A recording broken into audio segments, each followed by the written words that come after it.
Namaste, Jai Shri Krishna. Hope you all are safe.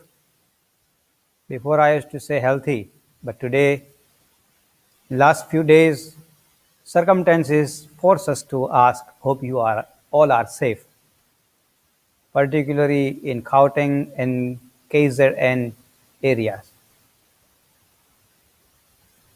In the life headlines, people makes, persons makes, and nation makes. There is two type of the headlines always in a market. One is a good things and one is a bad things. Today our country on the headlines on the world news. But what reasons? Reasons are not good. We're not sending a good message because we must understand we more depend on investment. Already Corona has created so much destructions, economical, emotional, and mental. Top of that, this kind of the looting and anarchy. This is not a protest, it's anarchy. To destabilize a country for a few political benefit for only for few people. And innocent people are suffering with lots of pain and sorrow. Let us together we pray to the Bhagwan, give us sadbuddhi to all don't understand. Give us strength to all who has gone through this difficult stage, who is still going through in this difficult stage, and give a peace to all who has lost their life to protect livelihood for somebody. Today's our topic is the paths of the divinity. Paths, not a one path, paths, so many ways you can reach to divinity. And who will explain to us about this is our prominent guest, Mohan Bhai. Jai Shri Krishna, Mohan Bhai, welcome in our show back. And we all of us Jai Shri know Krishna. Mohan Bhai very well. And Mohan Bhai will take us to the journey of the various paths, how to reach to divinity. And when I asked him, he particularly mentioned, because he knows my English, so he particularly mentioned about the topic must be a paths, P-A-T-H-S. So let us understand how many paths we have to reach the divinity. Jai Shri Krishna, Mohan Bhai, and the stage is yours. We will start. Jai Shri Krishna, Gopal Vyasji, and again Jai Shri Krishna, and welcome to all the listeners. Thank you very much. I am telling more about the study of Hinduism than really about taking you on the paths of divinity. I am only a follower. But once again, thank you very much for tuning in and listening in. Yes, as Guruji has mentioned, we will be talking about paths and not path, because yes, most religions are always they're all various paths to divinity, but within Hinduism itself, there are many such paths. And once again, you know that paths essentially means the route, the road, the kind of way, and its origin is again from the Sanskrit word path. Those of you who are aware of your vernacular, maybe Gujarati or Hindi or anything, you are aware of path. And Sanskrit having contributed to all these languages, we find English also using the same word path, because it comes from Latin, and Latin borrows from Sanskrit. So these are all the paths to Hinduism. Yes, in our all the topics so far, we have on various evenings sat down, and I've shared information with regards to antiquity of our civilization, our culture, and we shared about the zebu cow, and why we go to the temples. We also talked about Vedas, Upavedas, Upanishads, Bhagavad Gita, Bhagavatam, and all those things. We also talked about happiness, sukha, and so many such topics. But a lot of these are concerned with Hinduism, and when we talk of our civilization, our culture, it is inseparable from Hinduism. This reason being that Hinduism has been the only religion right up until the British and the world tried to show Buddhism as a separate religion. And recently, political reasons, Jainism became a separate religion. Sikhism has become a separate religion because of the British recognizing it that way. But otherwise, all of these that have come in from this land of the subcontinent, they have all borrowed from the same experience and thought processes of common ancestors. And so the civilization, culture, and Hinduism are kind of intertwined so closely and narrowly that there are very little differences. So whether we call it Indic, we call it civilizational, we call it India from the foreign name given to us, or we call it Hindu. Like I said, they're kind of interchangeable, because the society has organized itself in a very structured manner right from the beginning. And we've had the kind of knowledge management systems, that knowledge kept on being carried out of the human experience that goes on for the last 10,000 years. We've been having this human experience, and that's been captured, encapsulated, and the best out of that has always been kept there to be able to provide us the guidance. And all these thoughts and the crystallization of these thoughts and the best out of them has gone on to form what is we understand as Hinduism today. But most of us, fortunately or unfortunately, tend to think of Hinduism as the following: yes, ancient religion; yes, lucky or otherwise born into it. So, thirdly, yes, I go to temples; yes, we have thousands of gods, and that's it. There's not much else. And of course, we have a lot of festivals. We have many provinces and many cuisines, a lot of kind of different people, but we're all same. Nice, nice, good. We have good effortry, prasadam, all those things we make, we eat, we enjoy. But we pray, we go to temples to pray, and that's it. If you really look at a little more deeper, some people will talk of Hinduism basically being Dvait and Advait. But beyond that, most of us don't ponder to say, okay, what is the length and breadth of Hinduism? And but then this query has come to me very often from many people, also from our show. Some people have sent these, or when I bump into someone on the street, and then they say, Mohan Bhai, we enjoy listening to you. And then we end up talking about our culture and our Hinduism a little bit. And then the question overriding that comes is, what all does it involve? What does it have? And so many other things.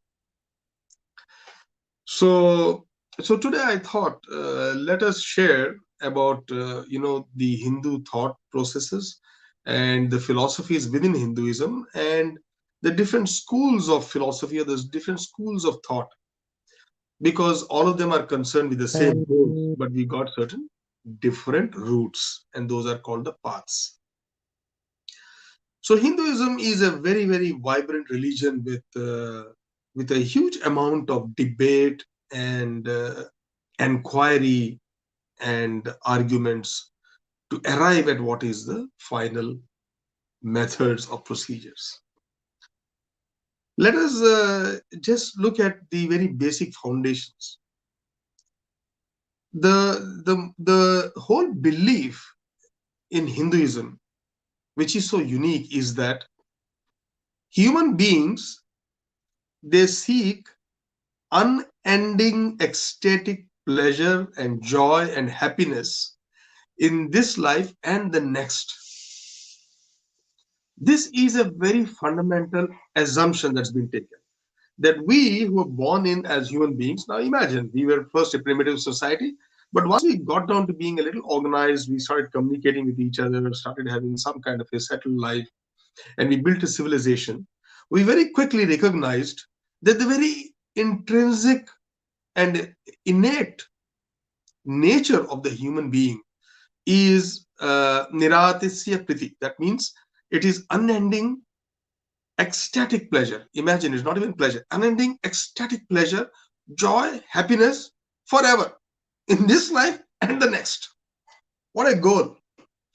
So, on the basis of this goal, we then said, okay, how do we then create a methodology that we can achieve this goal? And of course, the Vedas were always there to guide us.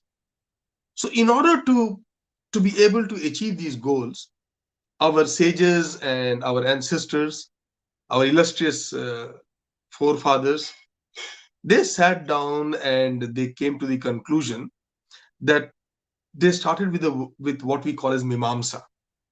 Mimamsa essentially means reflection or critical investigation.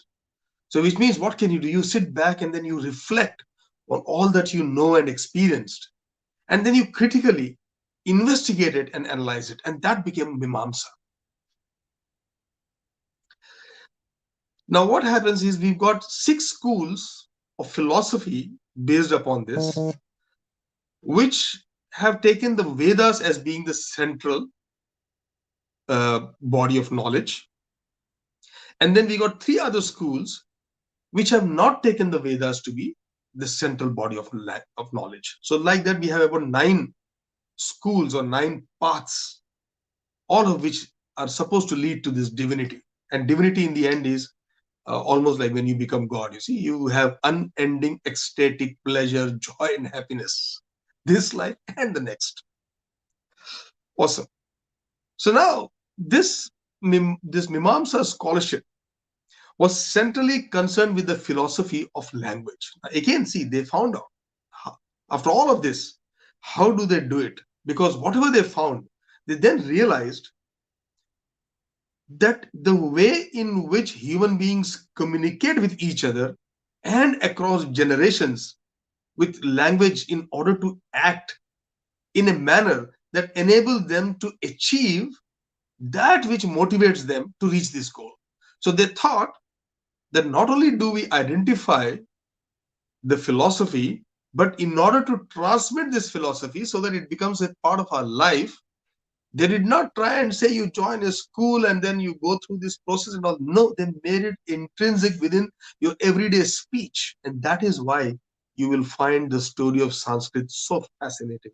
Because I always believe that our modern civilization currently also, like I said in my first evening with all of you, that the Indic civilization has in it the roots or the seeds of sustenance, while the modern civilization has never stood the test of time beyond 500 years in its past various avatars.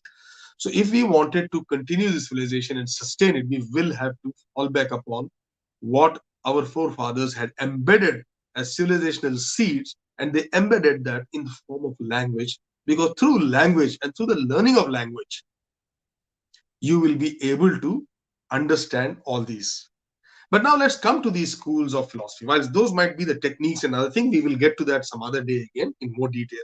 But right now, let us quickly just examine these 6 schools of philosophy or paths that actually take the Vedas as being the center. So in that, the first one is Purva Mimamsa. And today what I'll tell you, my friends, I'll try and keep not to get too esoteric, not to get too detailed, but to give you a very good treetop level visibility and an idea, so that it is easy for you to remember. The whole picture can make sense. You can actually fit in your own beliefs and say, okay, where did my beliefs come from, and how, what am I currently doing, and where am I fitting into this whole various schools. And you can always, you're also well equipped to be able to transmit your thoughts and others to any other people that you come across, because this is a very useful knowledge that serves our most basic purpose in life, and that is essentially the ecstatic pleasure, joy, and happiness in this life and the next. So, in that, the first school or philosophy of thought of divinity is called Purva Mimamsa. Mimamsa, like I told you, meant reflection or critical investigation. And Purva Mimamsa, Purva means past. Past means what it did is it took the early part of the Vedic lore and studied that, critically analyzed it, investigated it, put their own experience onto it, and then they came out with a particular thought process which said that as per the Vedas, a lot depends upon the karma kanda, means our actions. And the Vedas, to a large extent, have laid down all actions, including prayer rituals, birth rituals, marriage rituals, death rituals, study rituals, everything. There's a lot of stuff in the Vedas in regards to that, particularly also the Yajur Veda, etc., which also tells you a lot of rituals on all these things, Atharva Veda, Yajur Veda.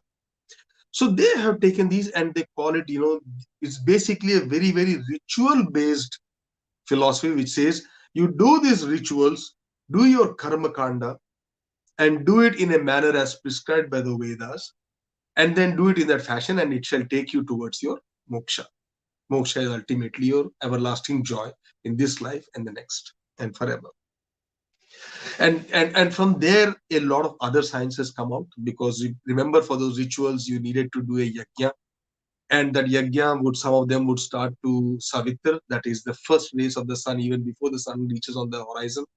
Now, to calculate the first rays of the sun in the morning when it comes, you have to be ready for it, which means you should know when it comes, which means you must understand astronomy. And then once it comes, you need to know that how to light the fire and in what dimensions must the yantra, your yajna kund be, what are these measurements that give to trigonometry, mathematics, arithmetic. All these sciences come from there. All the basic life sciences, they all come from there. And that is the whole study of Pura Mimamsa, where they said this is, and this was started by, the author is supposed to be Rishi Jaimini. Rishi Jaimini is considered to have been the first author who contributed to this and started, and then, of course, on that body, a lot of authors then built it. And then the whole Purva Mimamsa argument, which believes that the whole universe runs on the basis of sacrifice on the altar of the yajna, and hence all karma and everything has to be done, that whole body became like Purva Mimamsa. So a lot of rituals that we do today, many times, are actually coming from there. That is Purva Mimamsa. Then came Uttara Mimamsa. That's the second school of thought. Uttara Mimamsa is that the later part of the Vedas, it took a good part of that, and then it went and said, look, beyond all this karma kanda, let's get to the essence of the Vedas. And then there in the Uttara Mimamsa, it tried to counter and say that it is more like, the whole Vedanta, Advaita, it all comes from there. That the central theme is that there is a Brahman, and then there is this whole, the Brahman as being the central through which then your including from there comes up the uh, Advaita philosophy, that God is one, and etc. Like, for example, in Purva Mimamsa, you also get the duality. That is, because of this ritualistic thing, there's always a deity and there's always a devotee. So the devotee is always praying to a deity. So what happens is you see God, and then the bhakti movement comes from there. Because in God, then you prepare God like the other human being, you consecrate the idol, you infuse the life force into it, you then do all its seva, you look after it, you love it. And from there, that whole thing of Mirabai, Surdas, all that whole bhaktiness is essentially Purva Mimamsa, because it's a lot of ritual. Why do you do the ritual? Because you love that person. So you continue to do that ritual. So that is where it comes from. But then in Uttara Mimamsa, it became that Aham Brahmasmi. That is the Advaita, which is that and sage Badaranya is considered to be the author of Uttar Mimamsa, but then it was brought to its pinnacle by people like Adi Shankara and all that. And in that, what you have is that you have the concept of Brahman, that whole super consciousness which pervades the entire universe, the visible and the non-visible, the inert and the active. Everything is Brahman. Is at the tattva of everything is Brahman. That is where the Uttar Mimamsa comes in, and then it focuses upon how the mind can reach there and etc. That is Uttar Mimamsa. This was the second school of then there's all these schools of thought have not necessarily come in some kind of a chronological order. They have happened on their own at various times, so I'm just listing them in some order, and that order is where I come to the third one, and that is now the Nyaya school of philosophy. In the Nyaya school of philosophy, it is all about logic. They said if the mind can logically analyze, we can reach godhood or happiness or whatever. So, what Nyaya did was that it tried to interpret everything around in the universe, in your culture, in your world, in your forests, in your cities, and then it tried to explain everything. It tried to go by the process of logic, which was essentially had various rules to it. And I won't go into too much detail, but there what happens is the rules are pratyaksha pramana, means what you see directly. Then there is other pramana, upamana, which means what you have inferenced. Sometimes you inference something. If there has been a smoke, that means there must be a fire. So this is inference. And if there's a pratyek pramana, what you see, then there's a shabda pramana, means a knowledgeable person has said, so it is a reliable source. So that shabda pramana. So they have got various that kinds of sources of knowledge from which they say, okay, we draw from here, and from that we formulate our world opinion and our cosmic opinion. And then from there, through that means we achieve divinity and the happiness. That is the goal of human life. And that is a Nyaya school of thought. And that Nyaya school of thought is been forwarded by sage Gautama. You must be aware of this. There must be many amongst you who also are from Gautam Rishi Gotra. So you should know that, Gautama Rishi is supposed to be credited with authoring the Nyaya school of thought, in which you have all these. Though, of course, this methodology of pratiksha pramana, shabda pramana, upamana, and all those kind of methods of gaining knowledge through our sensory perception has been used by all these schools of thought. In any case, in all these philosophies, is not just only to Nyaya, but Nyaya depends upon that essentially to be able to arrive at what they think is the universal truth and the universal knowledge. So this became the third school of thought. And then comes then the fourth one. The fourth one is Vaisheshika.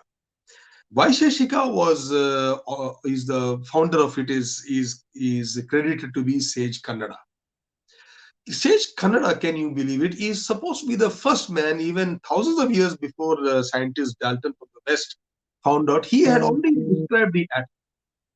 So Sage Kannada was the person, because Vaisheshika goes purely upon science.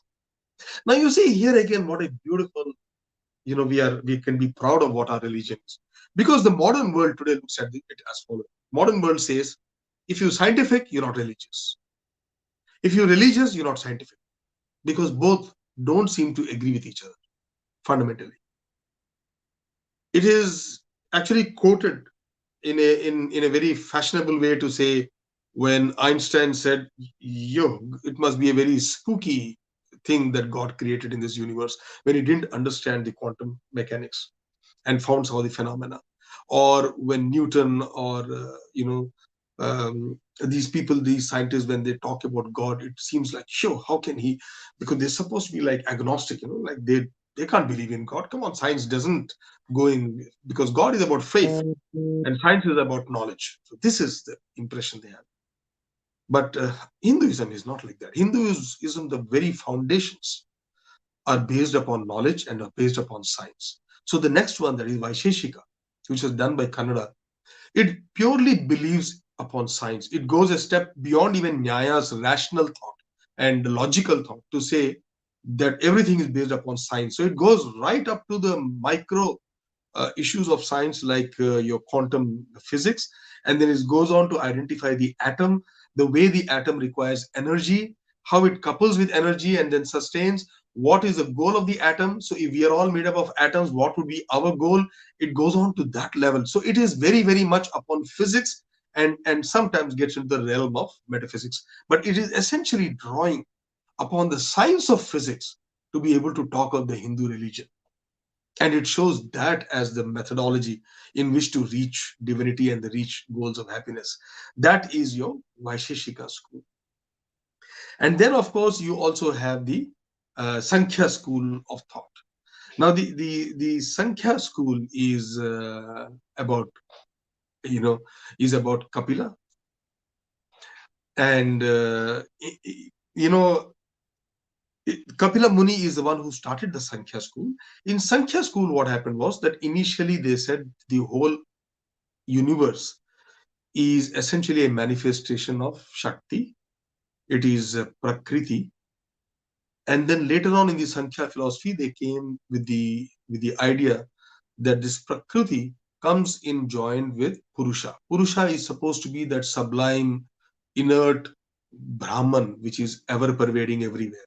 But then when energy interacts with it, it creates a visible universe, and that is your Shakti and Prakriti. So that's why we call nature as Prakriti and everything you see. So the Sankhya school determined that these are the two main factors in the universe, and then we also are a part of that Prakriti. And for us to realize this, we will have to go through deep meditation, and the method to achieve at that is through knowledge, and that knowledge can come through meditation and self-inquiry. So it is you go through into the self, and that is where you realize the God. This is where the Sankhya, or the by which was started by sage Kapila, was started, and that is the Sankhya school of philosophy. And then you have the sixth school of philosophy, and that is the Yoga school. The Yoga school was taught by Patanjali, and essentially it considers Dattatreya as the Adi Guru, or even Param Shiva as the first Guru, because it depends upon yoga as the or the pure means. And in yoga, this yoga, you also have a lot of physical discipline, plus also the yoga of meditation. That means the meditation continues, happens, but only through a lot of physical disciplining of the body and to those yogic exercises. And then in this yoga, you also have the, like you have the hatha yoga. Now the whole school of thought that comes in from Dattatreya, and then goes on to Matsyendranath and Gorakshanath and all those things, the Nath tradition. That's all on Hatha Yoga. Hatha Yoga, Hatha means essentially energy. So energy is what? The Kundalini that we have inside us, supposed to be the energy, the vortexes that we have, the chakra system, the chakras we have at the base of our body, right up to our, at the crown, that whole chakra system.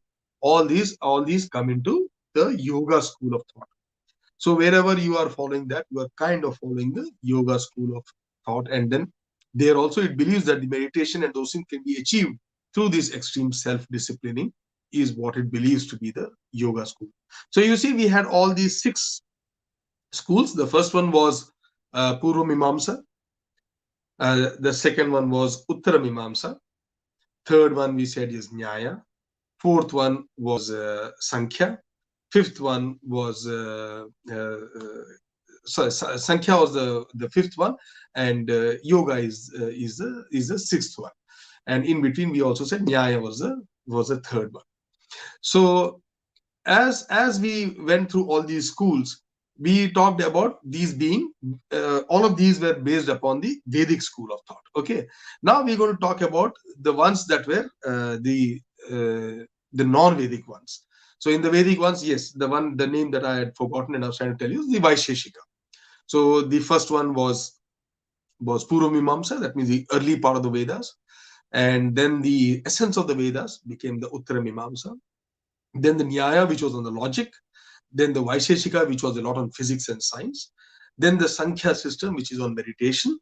And the Yoga system, which is meditation combined with the yoga and self-discipline. Okay, and then we are now going to talk about the schools of thought that did not take the Vedas as being center. Those are, one is the first one, that is Charvaka. Charvaka is a system that was authored by sage Charvaka, and in that what he did was he said the human life is meant for enjoyment, so it was purely upon indulgence, complete indulgence and complete pursuit of pleasure. You live your life just doing whatever you desire, and then you fulfill your desires and just go on doing it. And the Greek hedonism, if you're aware, is also based upon this. It's called opulence, a culture of opulence. You live life, you do everything, you just have fun, and that's it. It has its own adherents, but I don't think it lasted to. It has not permanently given joy to people, because how much ever you pursued pleasure, it never brought you that ultimate satisfaction. So somewhere it fell short, but then it still was there, and we want to say that that also is part of Hinduism. It's not outside of Hinduism, that pursuit of pleasure, etc. And what Acharya Rajneesh, if any of you people know, he also kind of pursued that, because he always said, if you have desires, fulfill it. So a lot of people fell for that, and they loved it, because they thought they go to his ashram and they just indulge in whatever they want to. It also gave him some bad name, but then of course he was trying to tell the message behind it. So for those of you who are interested, he's also a very wise man. You can sometimes listen to his live messages. But that's not our topic of our discussion here. So we call about Charvaka. That's the one more non this one. The second one that is non-Vedic based is Buddhism. Now Buddhism is actually everything like the Sankhya, except that in Sankhya, remember, you had the Purusha aspect, which means the ultimate, the sublime, the ever-pervading, the all-pervading everything, the Brahman. They have replaced that with Shunya, which means there's nothing. So, so what happened is in Buddhism, and then the whole links of Buddhism to Sankhya can be that Buddha is also known as Sakya Muni, because his whole clan were the descendants of the Sankhya school of thought. That's why they were called the Shakyas and the Sankhyas or the Shakyas. Remember, his capital of his kingdom at that time was Kapilavastu, and the Sankhya founder is sage Kapila. So Kapilavastu is also that. So except for everything from there, it's another branch of Hinduism is Buddhism.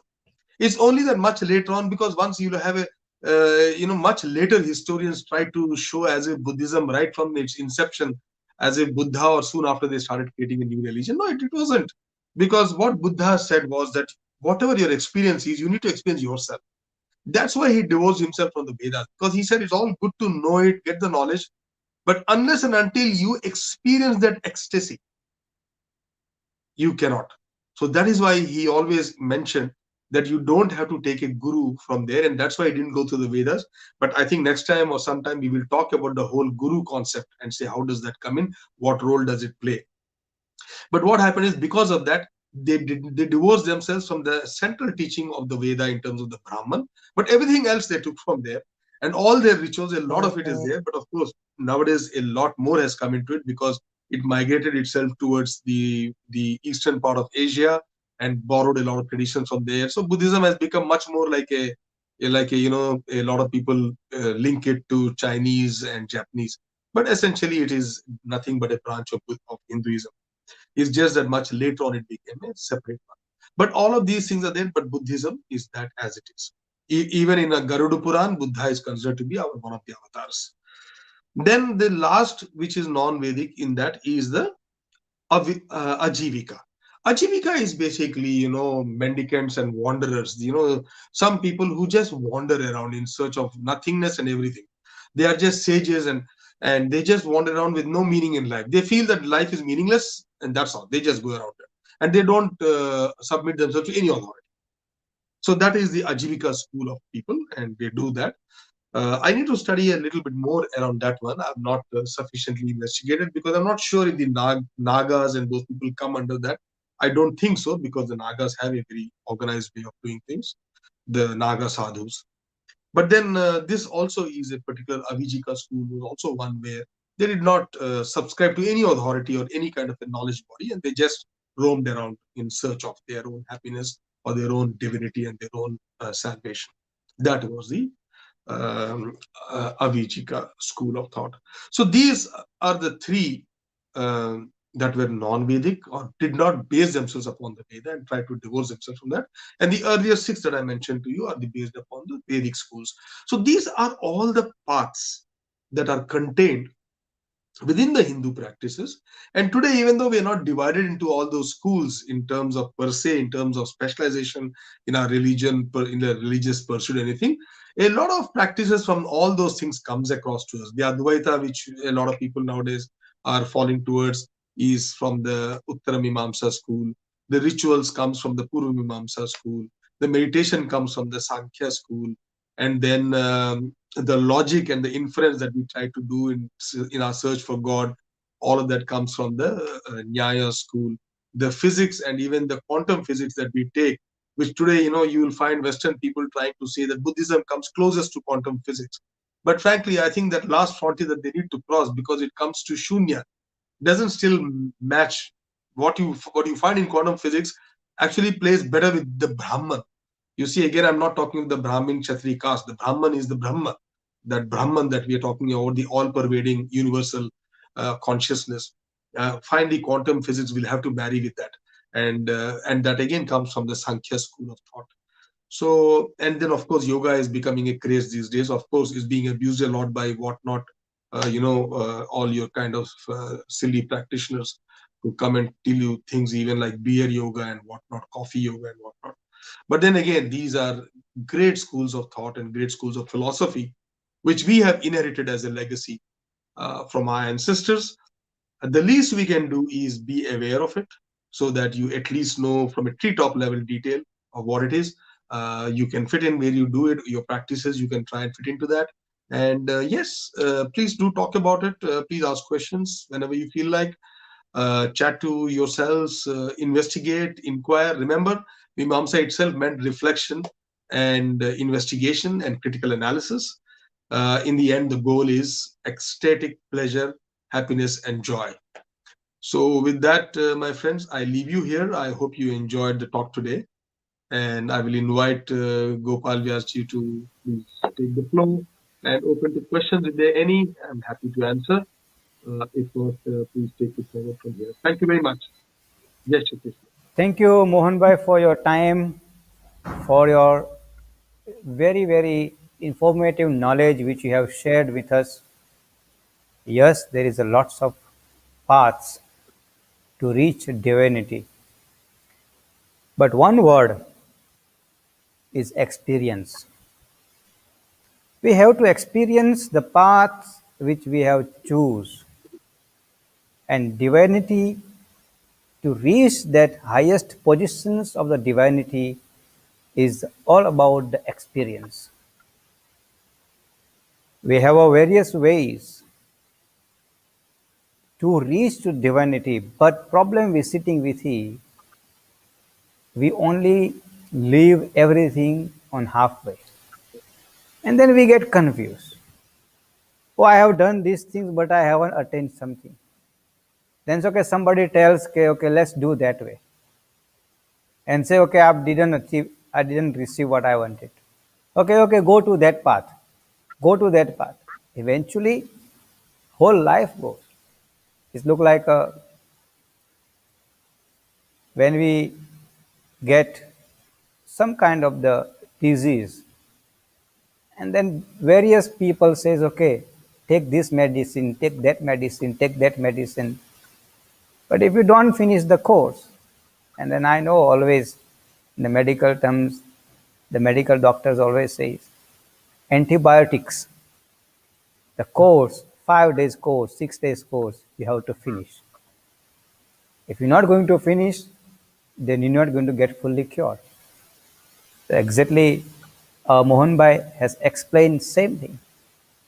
Experience. Whichever path we select, whichever ways we want to achieve, definitely we must experience it.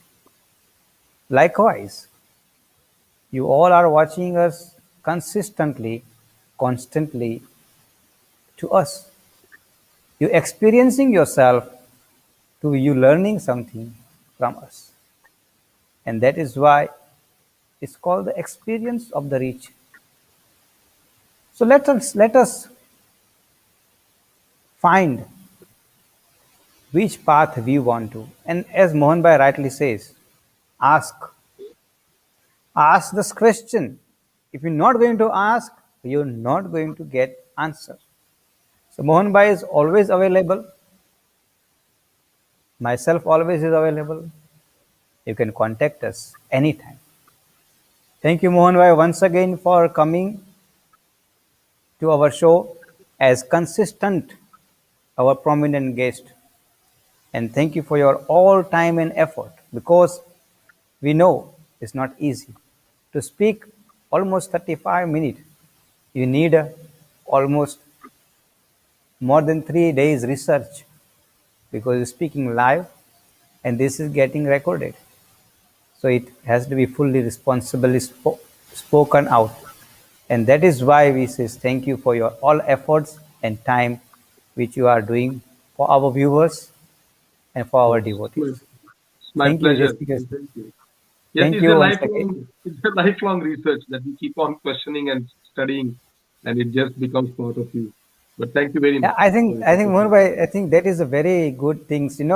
When we are like, before I close, uh, we know when we are in the school, uh, and then if the teacher don't get, like, teacher addressing a 35 25 30 students, and if one student or two students don't ask this question, teacher get confused, okay, am I doing right things or wrong things? So sometimes if we don't get question, we think, oh, is this right things or wrong things we are doing? So it's better, even for the, just ask this question, then we know, okay, we're walking on a right path. So once again, thank you for your time and effort. We will see you next time again with new topic and new ideas and new thoughts. So I was talking about country's unrest, and I request to everybody in every part of this country, please stay safe. And also, please keep in touch with your loved ones consistently, constantly. And I always says, do not believe in rumors, as well as do not believe in all social media posts. And whatever comes to you, please verify through the relevant sources, through the authorities, and then only share on the other platforms. Because political benefit is one part, but it's not nice to being get used by this anarchist, by these people who wants to take advantage of the situation. Stay safe. My prayers are always with all my devotees and all the viewers. Next week, Tuesday, we're not going to have a talk show because we are having a Dev Shayani Ekadashi, so we will have a program. But tomorrow, Wednesday, we're going to have our Gujarati talk. We're going to learn Gujarati. We're going to understand Gujarati. શીખીશું ગુજરાતી, ભણીશું ગુજરાતી અને જાણીશું ગુજરાતી. ઓ ઈશ્વર ભજીએ તને, મોટું છે તુજ નામ. ગુણ તારા નિત્ય ગાઈએ, થાય અમારા કામ. હેત લાવી હસાવ તું, સદા રાખ દિલ સાફ. ભૂલ કદી કરીએ અમે, તો પ્રભુ કરજો માફ. ओम देवो शांतिरंतरिक्षगुम शांति पृथ्वी शांतिराप शांतिरोखदयः शांति वनस्पतयः शांतिर्विश्वे देवः शांति ब्रह्म शांति सर्वगुम शांति शांतिरेव शांति श्यामा शांतिरेधि ओम शांति शांति शांति।